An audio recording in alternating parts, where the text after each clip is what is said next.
I have here a scale model of the first atomic bomb ever used. This bomb, which destroyed Hiroshima, contains about 60 kilograms of uranium-235, of which only about 600 grams underwent fission.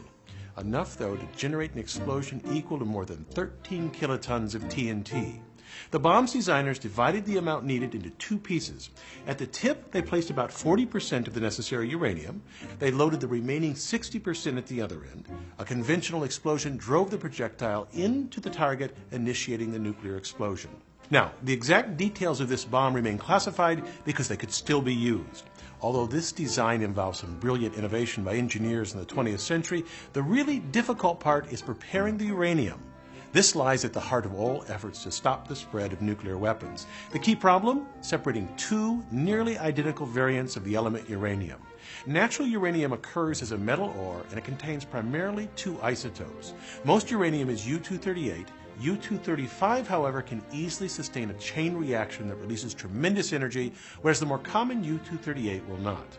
Most elements are stable, so that when bombarded with neutrons, they simply absorb them and decay later, or they require very high-energy neutrons, but bombarding U-235 with low-energy neutrons causes its nucleus to split. The emission of these extra neutrons allows the initial fission to generate a chain reaction. So, how do we go about enriching the U-235 in natural uranium? When we separate two items, we make use of their differences. The two major uranium isotopes have identical magnetic and chemical properties. No magnet will tug on one more than the other, no solvent will wash away only one isotope, and neither will boil before the other. So, to separate them, engineers exploit the one small difference between them. U-235 weighs slightly less than U-238. Less than a 2% difference, just enough to make separation possible, but not easy. That tiny weight difference means that the two isotopes will move at slightly different speeds when exposed to an equal force. To enrich uranium for the first atomic bomb, engineers built immense gaseous diffusion plants that capitalized on the differing speeds.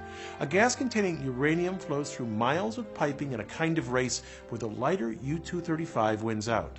The gas flows through a tube encased in a chamber. A pressure difference between the chamber and the tube causes more of the U-235 to pass through perforations in the tube's wall. To increase the separation, the slightly enriched stream in the chamber is passed through many more stages like this. To enrich 3% U-235 to 90% takes nearly 4,000 stages. Enriching the uranium for the first atomic bomb required a diffusion plant that covered over 40 acres. It housed a maze of 100 miles of piping. These diffusion plants use great amounts of energy to run, compressors generating the pressures needed, and the energy to heat gas flowing through the miles of tubing. Another method of separation exploits the small mass difference by using a centrifuge. A typical device consists of a stationary outer cylinder and an inner rotor that spins. A gaseous mixture of the two isotopes flows up a tube along the central axis, filling the rotor. As it spins rapidly, more of the U-238 is thrown out to the edge than the lighter U-235, which stays closer to the middle. The enriched stream can be removed from the rotor and sent to another centrifuge to be separated even more. The amount of separation is exaggerated here.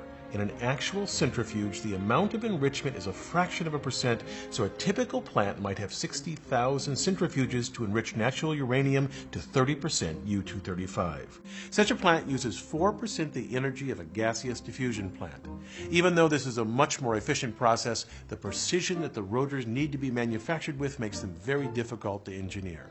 The smallest defect, and the rotor spins itself to pieces. That's lucky for us, otherwise we might have nuclear devices right next to our microwave ovens. I'm Bill Hammack, the Engineer Guy. This video is based on a chapter in the book, 8 Amazing Engineering Stories. The chapter features more information about this subject. Learn more about the book at the address below.